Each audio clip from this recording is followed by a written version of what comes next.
El nombre Pablo Escobar está grabado indeleblemente en la historia del narcotráfico, los capos de la droga y los cárteles. Este infame criminal vivió inmerso en la violencia y el derramamiento de sangre, atribuyéndosele los asesinatos de al menos 4.000 personas, incluyendo políticos, jueces y policías. A pesar de su brutalidad y el rastro de sangre en sus manos, logró granjearse el amor y el favor de muchos habitantes de Medellín y más allá. El funeral de Pablo Escobar, el 2 de diciembre de 1993, marcó el final de su reinado como capo del crimen. Tras dirigir un sindicato del crimen y dominar el mercado mundial de cocaína, su vida culminó en un tiroteo con la policía en Medellín, Colombia. Su muerte suscitó sentimientos encontrados. Algunos celebraron la caída del criminal, mientras otros, quienes lo veían como un Robin Hood, se entristecieron. La noticia de su fallecimiento fue seguida por un funeral abierto al público, organizado por su familia. A pesar de sus numerosos enemigos, miles de personas querían rendirle sus últimos respetos. El cementerio de las afueras de Medellín fue testigo de una multitud que acudió a despedir al hombre cuyo legado impactó profundamente a miles, generando controversia entre aquellos que lo admiraban y quienes lo consideraban un criminal. El comienzo de la historia de Escobar se remonta a su nacimiento el 1 de diciembre de 1949 en Río Negro, Colombia. Criado en una familia pobre, abandonó la escuela a temprana edad y se sumergió en las calles de Medellín. A pesar de sus intentos por retomar la educación, se involucró en el crimen, desde el robo de lápidas hasta el secuestro. Esta última decisión marcó el inicio de su ascenso en el mundo delictivo. Con la expansión del tráfico de cocaína en Colombia en la década de 1970, Escobar vio una oportunidad para enriquecerse. Se especula que tras la muerte de un narcotraficante, él tomó el control de sus operaciones, consolidando así su fortuna. Se casó, formó su cartel y expandió sus operaciones al extranjero, especialmente a Estados Unidos. A pesar de ser detenido en 1976 por posesión de drogas, Escobar logró evadir las consecuencias judiciales, recurriendo a sobornos y asesinatos para mantener su poder. Su método, conocido como plata o plomo, ofrecía dinero o muerte a quienes se le oponían, mientras aseguraba el apoyo de políticos a través de donaciones y favores. El legado de Pablo Escobar sigue siendo objeto de controversia, representando la complejidad de un hombre que, a pesar de su notoriedad criminal, atrajo tanto admiración como rechazo en su funeral y más allá. Las conexiones de Pablo fueron fundamentales para el éxito continuo del cartel de Medellín a lo largo de los años. Sin embargo, el punto de inflexión llegó en 1978, cuando Pablo se reunió con otros líderes del narcotráfico en una granja. Allí, los traficantes compartieron con él nuevas estrategias y técnicas que le permitieron expandir considerablemente su negocio. Hacia finales de ese año, el cartel de Medellín ya había introducido 19.000 kilogramos de cocaína en Estados Unidos. Con el crecimiento constante de la demanda Pablo organizó envíos adicionales, estableciendo nuevas rutas y redes de distribución en diversas partes del país, en especial en el sur de Florida, California y Puerto Rico. Para mejorar la seguridad y eficiencia en el transporte de la droga, Pablo recurrió al uso de aviones, dejando de lado el empleo de mulas de narcotraficantes.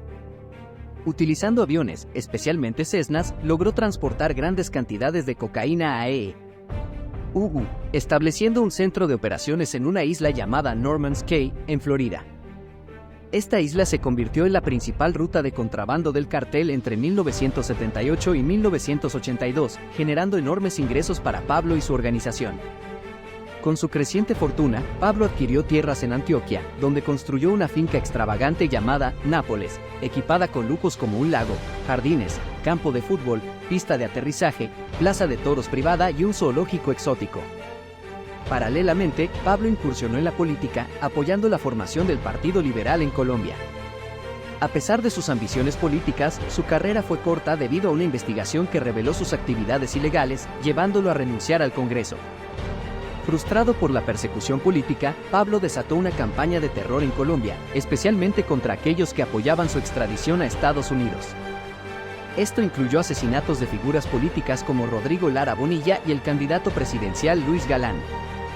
A pesar de su poder y riqueza, Pablo se vio acorralado por el gobierno colombiano, lo que lo llevó a intentar negociar su rendición a cambio de evitar la extradición. Ante el rechazo del gobierno, fundó la Organización de los Extraditables, luchando por una cláusula de no extradición y amnistía para los narcotraficantes que dejaran el negocio voluntariamente. La lucha de Pablo Escobar con el gobierno colombiano se intensificó hasta que, a fines de 1986, el Tribunal Supremo declaró ilegal el tratado de extradición con E.U., debido a una irregularidad en su firma. En ese instante, Pablo se regocijó profundamente al parecer haber ganado la confrontación contra el gobierno. Sin embargo, su triunfo fue efímero cuando el recién investido presidente, Virgilio Barco Vargas, renovó rápidamente el tratado de extradición con Estados Unidos. La organización de los extraditables pronto se transformó en un grupo narcoterrorista, desatando una guerra contra el Estado y recurriendo a la violencia contra políticos y funcionarios encargados de hacer cumplir la ley. La campaña de no extradición liderada por Pablo se convirtió en un baño de sangre en noviembre de 1989, cuando ordenó colocar una bomba en el vuelo 203 de Avianca con la intención de asesinar al candidato presidencial César Gaviria Trujillo. Afortunadamente, Trujillo no abordó el vuelo, pero las otras 107 personas perdieron la vida debido a la explosión. 2 ciudadanos estadounidenses estaban entre las víctimas, y aunque el gobierno de E.U. tardó en intervenir, el implacable Pablo no cesó en derramar sangre.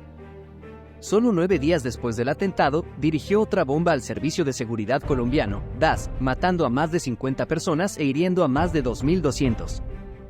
Este acto marcó el declive de la organización de los extraditables y de Pablo, al convertirse en un grupo terrorista repudiado por su causa codiciosa. Encarcelado en la catedral a principios de la década de 1990, Pablo cedió bajo la presión del gobierno de César Gaviria y acordó negociar, entregando sus operaciones delictivas a cambio de una condena más corta y un trato preferencial en prisión. Antes de entregarse en junio de 1991, la nueva Constitución colombiana aprobó la prohibición de extraditar a ciudadanos colombianos a Estados Unidos, suscitando sospechas sobre influencias de narcotraficantes en la Asamblea Constituyente. Pablo fue alojado en una lujosa prisión conocida como la Catedral, donde disfrutaba de comodidades inusuales, incluyendo la capacidad de continuar sus actividades delictivas gracias a la permisividad del gobierno. Sin embargo, abusó de su privilegiada situación convirtiendo la prisión en un sitio de tortura. En julio de 1992, ante los planes del gobierno de trasladarlo a una prisión convencional, Pablo escapó de la catedral a través de un túnel que había construido. Durante su fuga, la policía y la agencia antidrogas estadounidense lo persiguieron intensamente. Después de 16 meses de fuga, fue localizado en Medellín, donde se desencadenó un enfrentamiento con la policía. Herido de gravedad, murió en el techo de un edificio junto a su guardaespaldas. Aunque la versión oficial afirma su muerte a manos del bloque de búsqueda colombiano, persiste el misterio sobre quién fue realmente el responsable. Los Pepes, un grupo de vigilancia, y el cartel de Cali se contaban entre sus enemigos, mientras que su hijo creía que se suicidó para evitar la captura por enemigos dispuestos a hacer daño a su familia. El entierro de Pablo Escobar, el 3 de diciembre de 1993, fue un evento tumultuoso y emotivo que mostró la impactante influencia que tuvo como narcotraficante en la historia. Pablo fue un hombre extraordinario que vivió una vida marcada por el poder y la violencia. A pesar de ser considerado un terrorista por algunos, encontró también seguidores fieles que lo amaron hasta el final. Su funeral en sí, celebrado en Medellín, fue un evento tranquilo, reservado para familiares y amigos cercanos. Sin embargo, las calles estaban abarrotadas por más de 25.000 personas que expresaban su dolor por la pérdida de su héroe o celebraban su muerte.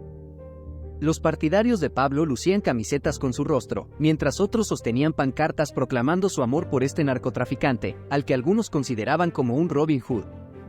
Cuando el féretro fue sacado de la funeraria con rumbo al cementerio, una multitud forcejeaba por tocarlo.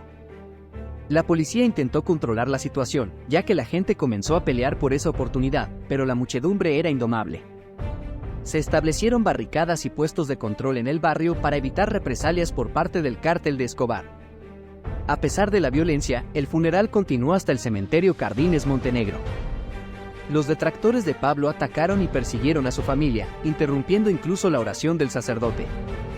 La muerte de Pablo significó el fin de una era. El cartel de Medellín se fragmentó tras su desaparición, siendo el último golpe para su estructura. El ascenso del cartel de Cali en el comercio de cocaína fue evidente, aunque también enfrentó su ocaso a mediados de los años 90. La familia de Pablo, obligada a huir del país, trató de mantenerse oculta y segura. Cambiaron sus nombres y buscaron una vida normal en Argentina, pero los problemas lo siguieron. María, la viuda de Pablo, enfrentó tiempos difíciles, incluyendo un periodo en prisión por problemas financieros, a pesar de demostrar la legalidad de sus negocios. El legado de Pablo Escobar convirtió a Medellín, antes una de las ciudades más peligrosas, en un atractivo turístico.